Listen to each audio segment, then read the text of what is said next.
से सख्त एक्शन लेंगे, एफआईआर करेंगे लोगों पे और कानूनी तहत के अंदर वो जगह हमें खाली कर दी। उसको जमीन खाली मिल गई वक्फ की, उसने कब्जा कर दिया। आरएसएस के हेडक्वार्टर के बाजू मस्जिद है, उसका 2012 में ऑर्डर था ना इसका पंच कमेटी, अखाड़ा पंच कमेटी सर, उसका आज तक के उसका सर्टिफिकेट इशू नहीं हुआ। अभी दंगे हुए तो वहाँ के मुसलमानों को सिर्फ 3 लोगों को नमाज पढ़ने की इजाजत दी गई। जो महाराष्ट्र के अंदर वक्फ बोर्ड की 1 लाख एकड़ जमीन, जिसने भी वक्फ किया है, वक्फ करते तो उसका ये मंशा रहा है कि ये गरीब मुसलमान को इसका फायदा पहुंचे, उसके एजुकेशन के लिए, उसके हेल्थ के लिए और उसके बिजनेस के लिए और उसके रहने के लिए। और हमने हमारा डेवलपमेंट शुरू भी किया है। हमारे कई जगहों पे जो है तो मेडिकल कॉलेज शुरू होने वाले हैं अभी, और रेसिडेंशियल गरीब मुसलमानों के लिए प्रोजेक्ट शुरू हो रहे हैं जो पिछले 50 साल में नहीं हुए। हम ये आने वाले 2-3 साल में इंशाल्लाह करके बताएंगे, जिसके ऊपर आज तक उस जमीन का ऐसा इस्तेमाल नहीं हुआ जिससे कौम को डायरेक्ट कोई अच्छा फायदा हो।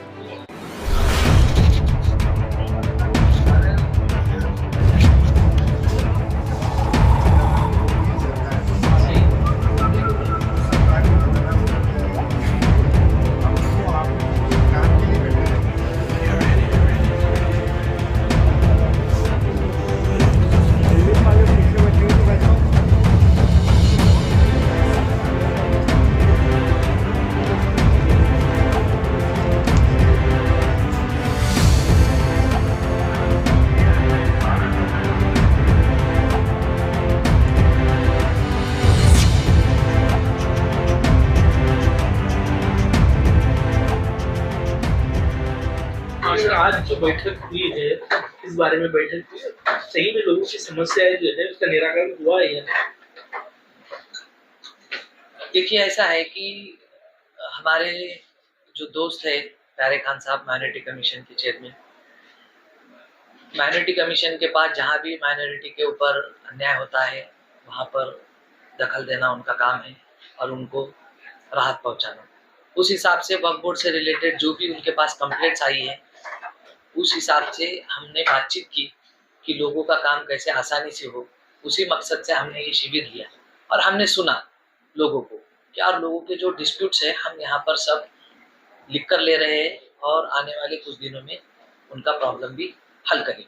सर, वक्फ बोर्ड का काम इस्लामी संपत्तियों की सुरक्षा करना होता है, ये नुकसान करने वाला तो नहीं होता वक्फ बोर्ड। फिर मुसाफिर खाना जो है वक्फ बोर्ड की संपत्ति है, तो उसको नाम वक्फ करने का क्या आधार पर आपने नाम वक्फ का, जिस पर ट्रिब्यूनल कोर्ट ने स्टे लगा दिया, तो उसके बारे में आप कुछ विस्तार से बताइए। तो बात ऐसी है कि वक्फ बोर्ड एक एडमिनिस्ट्रेटिव बॉडी के साथ क्वासी जुडिशियल बॉडी है। मुसाफिर खाना स्पेसिफिक जो आपने सवाल पूछा वो सुप्रीम कोर्ट से हमारे पास आया था और सुप्रीम कोर्ट ने हमको एक गाइडलाइन तय करके दी थी। जो पॉइंट्स हमको चेक करना है वो हमने क्वासी जुडिशियल बॉडी के तहत चेक किए और हमारा डिसीजन दिया। अब जो भी सेक्शन 40 के अंदर डिसीजन होता है उसको वक्फ ट्रिब्यूनल में चैलेंज करने की अपॉर्चुनिटी वो आप कर सकते हैं। स्टे लगा दिया है उसमें, जो भी है अभी वो आपकी अपॉर्चुनिटी है। जो भी पिटिशनर क्या है, जो महाराष्ट्र के अंदर वक्फ बोर्ड की 1 लाख एकड़ जमीन, जिसके ऊपर आज तक उस जमीन का ऐसा इस्तेमाल नहीं हुआ जिससे कौम को डायरेक्ट कोई अच्छा फायदा पहुंचे। जिसने भी वक्फ किया है, वक्फ करते तो उसका ये मंशा रहा है कि ये गरीब मुसलमान को इसका फायदा पहुंचे, उसके एजुकेशन के लिए, उसके हेल्थ के लिए और उसके बिजनेस के लिए और उसके रहने के लिए। लेकिन इस तरीके का फायदा हम नहीं पहुंचा पाए। उसकी वजह यही है कि हमारी प्रॉपर्टीज मैक्सिमम इंक्रोच थी और इंक्रोच होने की वजह यह थी कि हमारे पास स्टाफ नहीं था जो पूरे महाराष्ट्र को संभालने के लिए। आज से 2 साल पहले 25-30 लोगों का स्टाफ था, लेकिन हमारे साथ गवर्नमेंट है आज, उनकी मदद से हमारे पास आज 200 प्लस महाराष्ट्र के अंदर स्टाफ है और हमने हमारा डेवलपमेंट शुरू भी किया है। हमारे कई जगहों पे जो है तो मेडिकल कॉलेज शुरू होने वाले हैं अभी, और रेसिडेंशियल गरीब मुसलमानों के लिए प्रोजेक्ट शुरू हो रहे हैं जो पिछले 50 साल में नहीं हुए। हम ये आने वाले 2-3 साल में इंशाल्लाह करके बताएंगे। झिगड़े हाउस है यहाँ पर, आरएसएस के हेडक्वार्टर के बाजू मस्जिद है, उसका 2012 में ऑर्डर था ना इसका पंच कमेटी, अखाड़ा पंच कमेटी सर, उसका आज तक के उसका सर्टिफिकेट इशू नहीं हुआ। अभी दंगे हुए तो वहाँ के मुसलमानों को सिर्फ 3 लोगों को नमाज पढ़ने की इजाजत दी गई। हमने वहाँ जाके ऑफिस में बोले, लेकिन हमारा वहाँ पे कुछ सुनवाई नहीं हुई। 41 का एप्लीकेशन है, ऑर्डर रहने के बावजूद उसका नाम अभी तक चेंज नहीं हुआ। मैं नाम के साथ बता रहा हूँ आपको, अखाड़ा पंच कमेटी है, रीजनल ऑफिसर साहब के तरफ से, तौफीक साहब के तरफ से सबसे बेस्ट। अगर मेरे ख्याल से अगर कोई महाराष्ट्र के अंदर कोई ऑफिस होगा तो नागपुर का ऑफिस है। तौफीक साहब के साथ मिलके, तौफीक साहब ने जो मदद करे हैं नागपुर वालों के लिए, वो काबिल तारीफ है। वो जिसने बोला हो सकता है उनकी तकलीफ हो, वो मिले नहीं मिले वो बात की बात है, लेकिन मैं एक प्रैक्टिकल, मैंने कम से कम 40 से 45 मस्जिदें अपडेट करा हूँ, मैं नाम के साथ बता सकता हूँ। इंक्रोचमेंट के लिए देखो वक्फ एक्ट के अंदर सेक्शन 54 है, 52 है, 52A है। इसके तहत हम इंक्रोचर को जो है तो इंक्रोचमेंट निकाल सकते हैं। लेकिन तकलीफ ये थी हमारे पास कि पहले हमारे पास स्टाफ नहीं था, जो हेड ऑफिस के अंदर 25-30 लोग थे, लेकिन अभी महाराष्ट्र के अंदर पूरे हर डिस्ट्रिक्ट पे हमारा स्टाफ है और वो काम कर रहा है। ये प्रोविजन तो पहले भी थे आपके पास? ये प्रोविजंस पहले भी थे और अभी अमेंडमेंट में भी नहीं हटा है इसको। इसका मतलब ये ताकत हमारी है, लेकिन मैंने वजह बताया आपको कि हम लोग आने से पहले जो बोर्ड था उसमें जो स्टाफ था उसकी बहुत कमी थी, इसलिए लोग प्रॉपर्टी पे आसानी से इंक्रोच कर सकते थे क्योंकि उनको हटाने वाला, उनको रोकने वाला कोई नहीं था। लेकिन आज की डेट में मेरे पास 200 प्लस का स्टाफ है, हर डिस्ट्रिक्ट पे 5-7 लोग हैं। नया इंक्रोचमेंट तो होना ही नहीं है, लेकिन जो पुराना हुआ है उसके ऊपर हम सख्त से सख्त एक्शन लेंगे, FIR करेंगे लोगों पे और कानूनी तहत के अंदर वो जगह हमारी खाली करेंगे। कौन है एनक्रोचर्स? इंक्रोचर्स तो मेजर कौन है? मेजर एनक्रोचर्स कौन है? बड़े नहीं, वाले? इंक्रोचर्स तो सभी है। देखो सभी जिसको मतलब जमीन एक खाली मिल गई identify वक्फ की, तो उसने किया कब्जा कर लिया।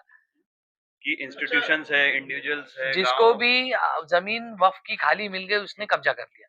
हम लोग अभी किसी को बख्शेंगे नहीं। हमारे पास हर तरह का इंफ्रास्ट्रक्चर अभी है, हर डिस्ट्रिक्ट में लोग हैं हमारे, हम हर एक पे कार्रवाई करेंगे, किसी को नहीं छोड़ेंगे हम। राइट विंग की तरफ से ये कहा जाता है कि जो वक्फ है वो खुद अपने आप में एनक्रोचर है, तो इसको कैसे आप क्या क्या? काउंटर करेंगे? राइट विंग जो फ्रिंज एलिमेंट्स है, हाँ हाँ कुछ संगठनाएं हैं, हाँ। उनका ये कहना है कि वक्फ बोर्ड खुद एक एनक्रोचर है, तो इसको कैसे आप कैसे काउंटर इंक्रोचर है करेंगे? भाई? हम तो सुपरविजन कर रहे हैं ना, सुपरवाइजरी कर रहे हैं, प्रॉपर्टी को बचाने का काम कर रहे हैं हम लोग। प्रॉपर्टी पे अगर किसी नगर पंचायत ने अगर इंक्रोचमेंट किया हुआ है तो उसमें सेक्शन 91 में प्रोविजन है, उसके तहत हम काम करेंगे। अच्छा, ये आपने अभी आप कहेंगे पहले क्यों नहीं आया, तो मैंने उसकी वजह बताई, क्योंकि हमारे पास लोग ही नहीं थे। सबसे पहले हमने लोग लाने का काम करे, वक्फ बोर्ड के इंफ्रास्ट्रक्चर को मजबूत करे। आपने कहा कि अभी नया बोर्ड का सेटअप हुआ है, तो ये क्या नए कायदे के हिसाब से सेटअप हुआ है? कौन सा सेटअप हुआ है? बोर्ड का जो ये हुआ है सेटअप, नहीं नहीं, अभी कोई सेटअप नहीं हुआ। जो बोर्ड बॉडी है वो पहले ही है। पहले एक्ट के हिसाब से ही है, हाँ, अभी नया एक्ट के हिसाब से और नहीं देखो चल रहा। अमेंडमेंट एक्ट में कुछ चेंजेस हुए हैं, कुछ हमारे पावर्स कम हुए, लेकिन डेवलपमेंट को लेके एक भी सेक्शन में कमी नहीं हुई है।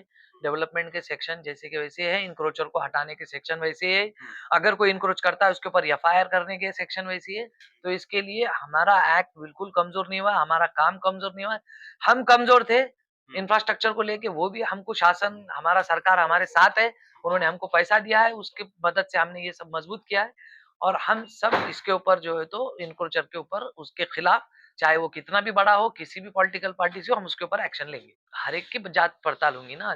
देखो जब महाराष्ट्र वक्फ बोर्ड होगा तो उसका गैजेट बना है, शेड्यूल है, उससे उसके अंदर जो भी है और वक्फ एक्ट में जो भी प्रोविजन है उसके तहत हम काम करेंगे। देखिए आपने जो बोला कि वक्फ बोर्ड गरीब है, तो वक्फ बोर्ड गरीब या अमीर होने का सवाल ही नहीं आता। वक्फ बोर्ड एक जुडिशियल बॉडी है, सुपरवाइजरी बोर्ड है। हम लोग जो है तो जो लोगों ने अपनी जमीनें, अपनी मिल्कियत वक्फ की है, उसके ऊपर एक कमेटी है, मुतवल्ली है, उन लोगों को एक्टिव करने के लिए, उनकी ड्यूटीज उनको याद दिलाने के लिए, और उस प्रॉपर्टी से कैसे इनकम बढ़ेगी उसके लिए ये बोर्ड काम करेगा और वक्फ बोर्ड की इनकम को बढ़ाए। जैसा हमने वक्फ फंड को बढ़ाया है 5 करोड़ से, इस साल हमारा, हमको 6 चेयरमैन होके ये नई बॉडी हमारी जो एक्टिव हुई उसको एक 6 से 8 महीने हुए, 8 महीने में हमारा इनकम डबल किया है।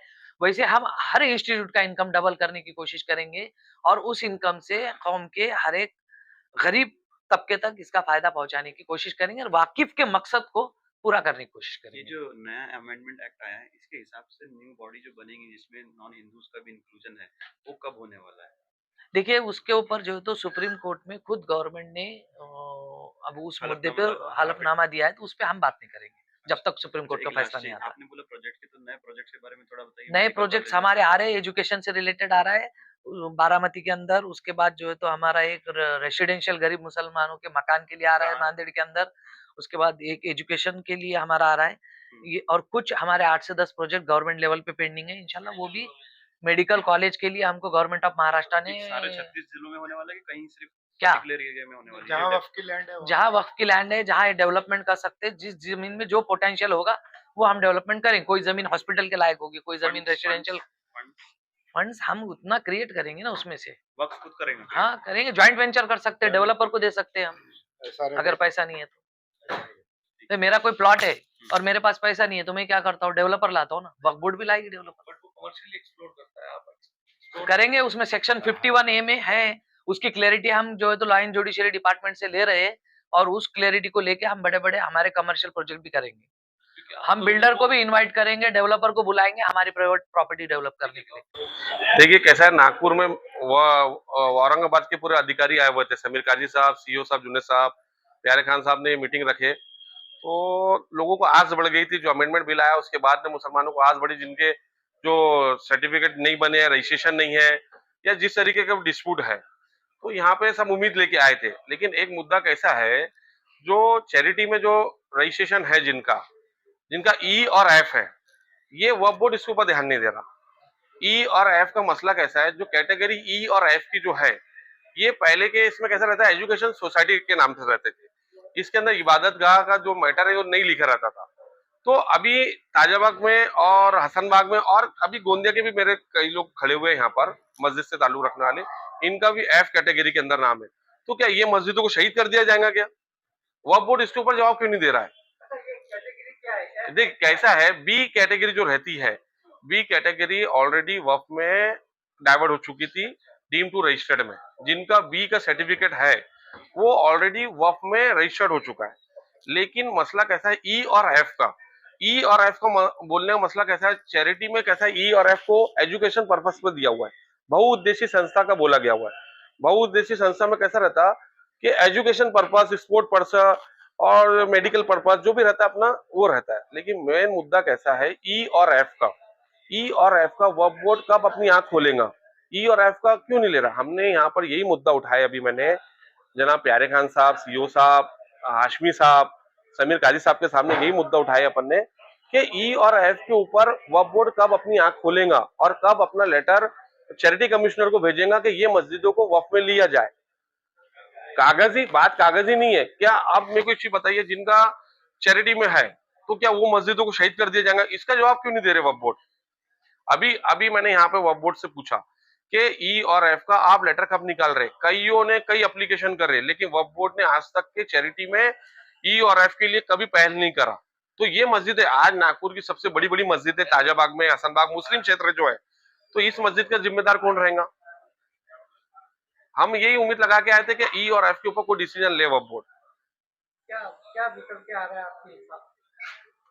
अब देखिए, अब मीटिंग हो रही है, प्यारे खान साहब से उम्मीद है हमारे को, प्यारे खान साहब इंशाल्लाह अच्छा फैसला लेंगे, और प्यारे खान साहब से उम्मीद लगा के रखे नागपुर वासी ने कि एक वक्फ बोर्ड अपना अच्छा काम करे करके।